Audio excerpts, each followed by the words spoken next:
Hello everyone, and welcome to Hawken. I am in the closed beta stage of this. It is just syncing my info right now. As soon as it gets on, there we go. So this is the main screen. It doesn't really look like there's anything here. I mean, you can't even click the main button. But what I'm going to show you in this video is probably the first thing you should do, which is go straight to the garage and get your customizations. And I'll show you why in a second, but if you just jump right in, you're going to be seriously underpowered against opponents. So, anyways, here is the Your Mechs panel and the Mech Shop. So, pretty much the way everything is configured is that you get a primary, a secondary, and an alternate to your primary, so you can like switch between one assault rifle and another, basically. But with different properties, of course, and then you have an ability, and that ability is directly linked with those, as well as all your other stats, such as your armor, movement speed, and your energy capacity for your rocket boosts and stuff. So, anyways, what you need to do is click on the wrench icon, and what basically happens is, here is a mech that I haven't really touched much. I played a little bit, like half of a round, and I didn't really like it much.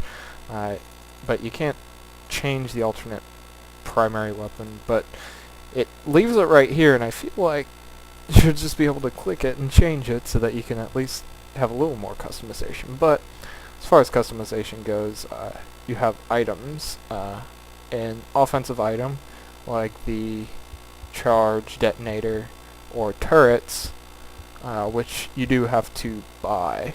But they were nice enough to include free meteor points with this, which are like the League of Legends premium riot points is what they're called. And then you have the Hawken points, which you earn through gameplay, then meteor points you get through buying. I had like 3,700 meteor points to start with. I guess they just gave it to me because they want you to be able to gear up and have everything, since this is only for one weekend. But it only comes with one item, and defensive item, you have a repair charge, a shield, and a hologram. But additionally, you have the internal items, which are very good passives, like 5% bullet damage, or 10% less weapon heating, and so you don't overheat as quickly, and fire rate. So lots of good stuff here. And of course the defensive, reduce your damage by 4%, or explosive damage 6%, more armor or better repair rate, less bullet damage, and a functional for mostly moving around or radars. More fuel, more energy, faster fuel regeneration, or faster boost speed. So those are all really good to buy them. You can either use the Hawken points for a lot more than just the meteor points. Unfortunately, because on my other mech, I have actually bought some other items, and they're unlocked on this one, but not unlocked on this one, so they don't transfer across. Probably a way just to make more sales. I don't honestly mind, because it is an indie game. I understand they need some money. And it's a very well developed indie game. Obviously completely free anyways. You can just spend the Hawken points just like you would with League of Legends, but I'll definitely be sure to throw them some money their way, because this is a really, really great game. Upgrades tab, you basically have what you get from leveling up. You get experience for kills, assists, and other special things like kill streaks and Avenger or Savior. You get extra. The XP is actually related to how much damage you do, because you can get a kill and get less experience than if you did an assist where you did a lot of damage, like if you did 75% of the damage to the person and then some teammate just comes up and steals your kill. Well, you'll probably get more experience than them because you did so much more damage, which is nice. It really eases the burden of having your kill stolen, but in a lot of cases it's just a team sport. Teamwork is really, really imperative to take down a heavy mech before it is able to run away, or just so that you're not against 3 mechs and pretty much instantly killed. So anyways, those are the upgrades. You get tech points, which are used in the optimizations, which is fairly standard skill tree. Spend 5 points to go to the next rank, and stuff like that. Obviously, to get to the final, either increase damage all by 3%, reduce damage received by 4%, or increase walk, run, and boost speed by 2 meters per second. Obviously, you can only get one of the ultimate. That's how many skill points are available. It's just that many. Pretty familiar thing to most people. So you can clear it at any time, or you can just subtract and add one in. I just did a little extra bullet damage. They're not a lot, but it will give you a slight advantage over time. So you know, it's nothing terribly overpowered, because like I said in the defensive stuff, you can automatically just buy something that reduces 4% versus having to spend all of your points getting to a very high level to get the same 4%.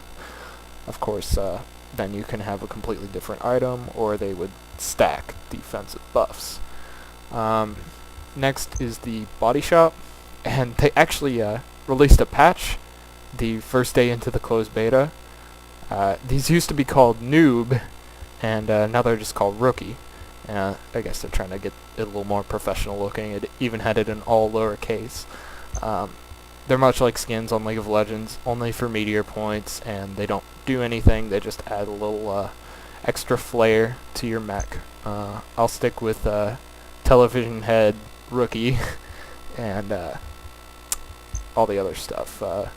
And then there's the paint. You can get a trim, which you can change the color here, all across, saturation and value as well. I kind of like this color. And then the armor paint, you can pick across a few. Not a lot of customization. The default is just plain, and I give it a little extra color. Still shows a little wear and tear, which is nice for battling mechs. So, and yeah, that's just neat. You can change the color of your thrusters. I wish you could really turn the model around so that you could see your thrusters spitting out blue and light blue. Blue versus default. It's so close. But a little bit of a different flame, I guess. Less smoke too. But so that's pretty much everything that's in the garage. And I will try to get a full game later, but I just wanted to show this off since it's the first thing you should do. If I went ahead and joined in a game right now, it would stick me directly in the game, and it'd be halfway done, and we'd probably be completely beaten, and I wouldn't be able to show off everything. So I'm gonna get a full game recorded, and but this has been the garage. It's a really great game. Obviously, I know you guys want to see gameplay, but if you just want to know what kind of goes on in the background, I didn't show off the functionals. EMP, I think it's totally overpowered. But I think a radar scrambler is probably pretty nice too, because radar is used pretty heavily in this game to find out enemy mechs and stuff. But yep, that is the garage, and I will get a full game for you guys. So thanks for watching, and see you later.